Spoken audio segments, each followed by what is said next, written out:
So how would you set up shader-based lighting? Well, you can already see the two groups that we have here. We have a point light and we have a sunlight group. But how is this now different to normal lighting?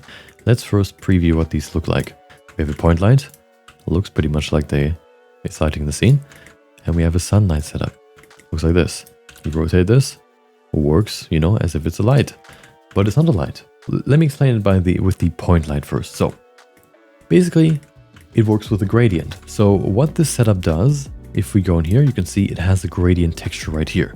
And what this gradient texture basically does, or how it's set up, is that it takes the object position that I selected right here of the point light.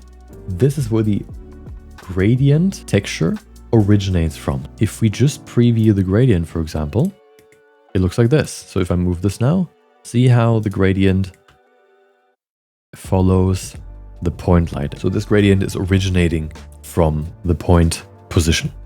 So what is all the rest here? What does this all do?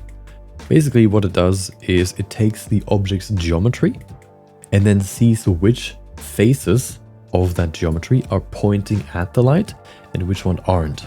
The ones that are pointing at the light are being lit by this gradient or are being affected by the gradient. And the ones that aren't are being blacked out. They're shadows basically.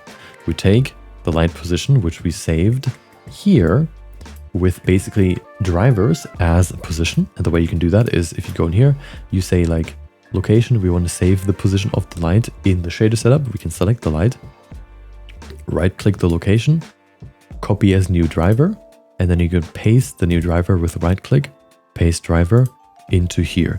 And then you can see if I move this, the values change. That's how this is set up.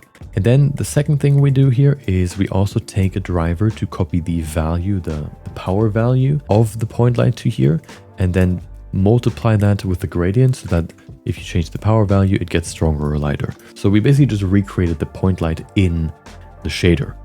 The great thing about this now is that we can now combine as many lights as we want and have a different color for all of these.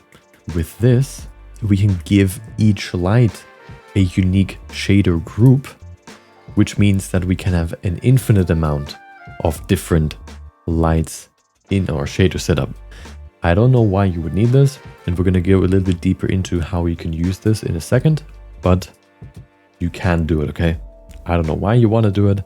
This also has the downside. If you want to use cast shadows for your characters or for your style, then you cannot use the setup because this does not create shading or shadows, cast shadows. It only creates basically shadows on the surface facing away from the light.